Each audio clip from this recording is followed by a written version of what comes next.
This interview is part of the History Heard project. The content of this interview may be used for historical research. However, no part of the video itself may be reproduced without the express written permission of an authorized representative of History Heard. Today is January 4th, 2010 at 4:30 p.m.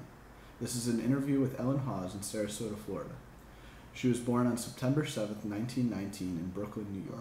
As we were speaking about before, although the country was in the midst of the Great Depression and the beginning of World War II, Greenwich Village maintained its abundant, rich culture. Why was that, do you think? I don't know. We ate 5-cent hamburgers. That was decreed. Mm-hmm. That you didn't spend, we earned very little. I mean, $15 a week. I lived in that revolutionary street. Thompson and I worked at Living American Art, which was a gallery of young artists, and some established, some not so established, some reproductions, some not reproductions.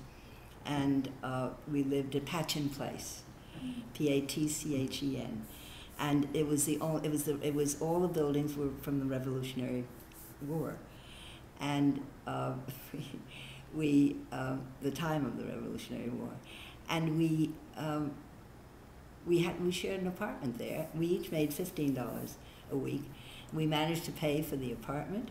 The wonderful thing was we lived across the street, who also lived at Patchen Place, probably had a much fancier apartment, or maybe had a whole house, I can't remember, of E.E. Cummings, because we knew he and his wife would walk their dog, or he would walk his dog alone, and we would always say, good morning, Mr. Cummings, or good afternoon, or good evening.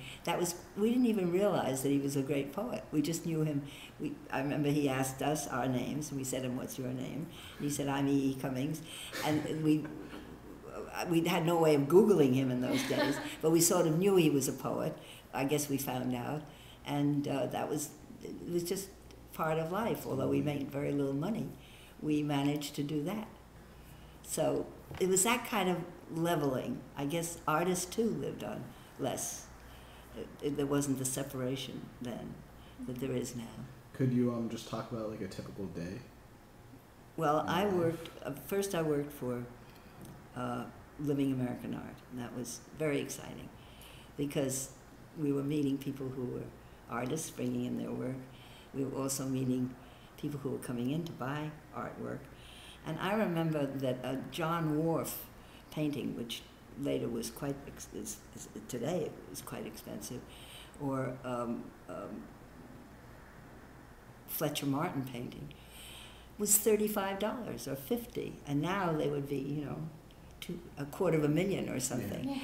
And we couldn't buy them because we couldn't afford them at the time. Or I think Kathy could, because she was kind of well off compared to me, because she made up for my shortfall a lot of the time, because she was on some kind of an allowance.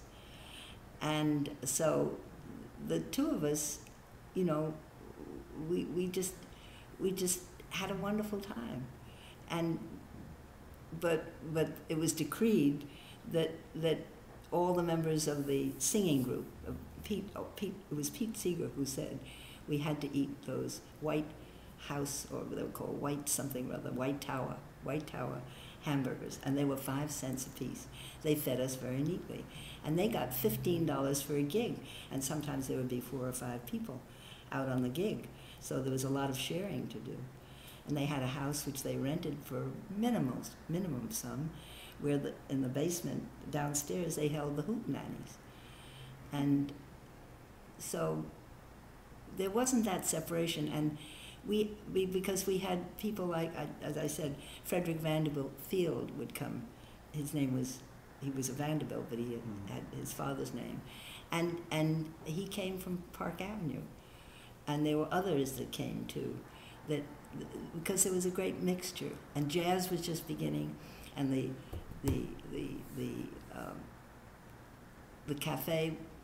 cafes were filled with jazz singers for practically nothing. They would work for very little. 52nd Street was just beginning to develop too, but in the Village there was a wonderful place where we used to go for jazz, And all the jazz musicians were in the local places. Did any of those musicians or artists or authors, become eventually like famous? Yeah, some of them did. The wonderful black singers. It was the only thing I can think of is that we were universal, in the real meaning of the word Catholic, which, if you look up, is universal, which I like very much. So we accepted everyone, everything, and excluded nothing, and we were all learning. We were very moral in what we did, but we were very open in our minds to whatever was part of the human experience. So it was quite wonderful. It was a great It's kind of funny because, that's like what we're supposed to be now as we progress. I know. As society. I know. But And I sometimes, I think to myself, is it because you're old, Ellen, that you're finding things narrowing rather than expanding? But then I equate it with my own experience. And I begin to realize that no, we were open. We were really an open and very sane and very, sane? I don't know what sane is. I can't, that's another thing that I feel very strongly about, that we don't know, because some of our greatest artists have been what might be, have been, my husband used to say, anyone who's sane in this insane world has to be crazy. So I can't define sanity anymore.